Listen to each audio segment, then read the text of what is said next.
my tissue ready because I already feel the tears incoming. Hey, what's up you guys, and welcome back to my channel, or welcome if you're new. My name is Melanie, and today we're doing a book review on All Your Perfects by Colleen Hoover. I will let you know when the spoilers are coming because, again, there is so much to be said. I had never read a Coho book, and now I want to get into all of her work because this book was absolutely incredible. The book follows a married couple whose marriage is basically falling apart, and they're trying to get it back together, but they don't know how to glue it back to where it was. I don't think I can say enough good things about this book. This is a book that is very poetically written, and it has so many great moments and quotes that you can take away from the book. It feels so raw and so real, and it deals with everyday issues that both men and women and couples deal with. I had never read a book that dealt with these issues. I had never read a book where I got into the character's head and the character had that mindset, that I read it in one sitting. Also, we follow this character. I think she starts at 24 and then we follow her all the way to 31. The book also has two different timelines. We get to see how this couple started and, you know, how they started the relationship and their marriage, and then how they are now and how everything got to this very just sad and almost hopeless place. The contrast between the two only makes the story more heartbreaking. Even though it's such a sad book, you're gripping onto that little bit of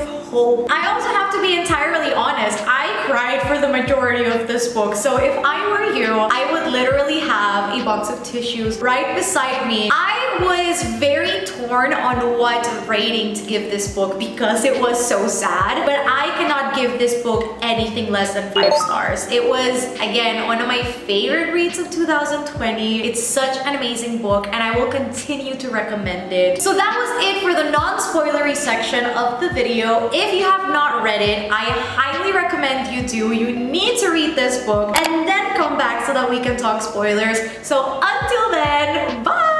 Start the book and we already see their marriage in shambles, and you know it'll get worse, but it's already so bad at the beginning. I think this was the moment where I genuinely fell in love with Colleen's writing. I call it the divorce dance. Partner 1 goes in for the kiss, partner 2 isn't receptive, partner 1 pretends he didn't notice. We've been dancing the same dance for a while now, and at the end of the chapter, I don't reciprocate. He releases me, I exhale, he leaves the bedroom, we resume the dance. That second chapter was game over for me. Quinn is such a frustrating character because you just want her to talk. You just want her to communicate. With that comes the fact that Quinn is so real. Just talk, just say something, just communicate. Then we have Graham on the other side, who is such a sweet and supportive husband, and I loved that every morning Graham woke up asking Quinn what she had dreamt about. But then there was a point in which he stopped asking her what she was dreaming about because he knew. I absolutely loved her relationship with Ava, with her sister. It almost broke my heart when she moved to Italy, but also the fact that they moved to Italy at the end made me really happy. Just when you think the book can't get any worse, it gets worse and worse and worse and a little bit worse, where Ava announces that she's pregnant, and I can just feel it coming. I can feel, I want to be happy for you, and I am, but I'm also so sad because you're getting everything that I've ever wanted. And I knew that Quinn was going to feel that way. I was bracing myself for that moment where she started crying. Also, one thing that the book touches on, which was absolutely beautiful, couples have different categories of disasters in their marriage, and those category 5 moments, which are the most destructive, can sometimes rip people apart, but the only people who really end up surviving those moments are the people who don't give up on each other at the same time. And she has that miscarriage. It's just absolutely heartbreaking when she has it,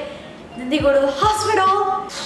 The box, I did not know what the box was at first. The fact that it had the letters inside and that Graham had so much faith at first. No, I trust that we will never open this until like our 100th marriage anniversary, because that's how strong our love is. And then when she's grabbing that box at the beginning of the book and he's like, what are you doing? She just doesn't open it. And then when they're in Italy and he brings the box and he's like, if you open it, please don't open it. And she grabs the box and she leaves, and I was not expecting normalizing it to be that and for the letters. I also love this part in the book where they talk about athletes and maybe they're the best in the world, but they can get injured and that's it for their career. And it's true. It's the same thing with, you know, being a woman, get pregnant and then the next day you can't. That doesn't mean you're not a woman anymore. Having been an athlete and then getting an injury, it doesn't disregard the fact that you were an athlete once. You will forever be an athlete. And that was it for today, you guys. I hope you enjoyed today's book review. It is my first spoilery and non-spoilery book review, so I hope you enjoyed it. I will for sure be doing more of these in the future. And comment down below all your thoughts on this book. I want to know all of that down below. I love you guys and I will see you on the next one. Bye guys.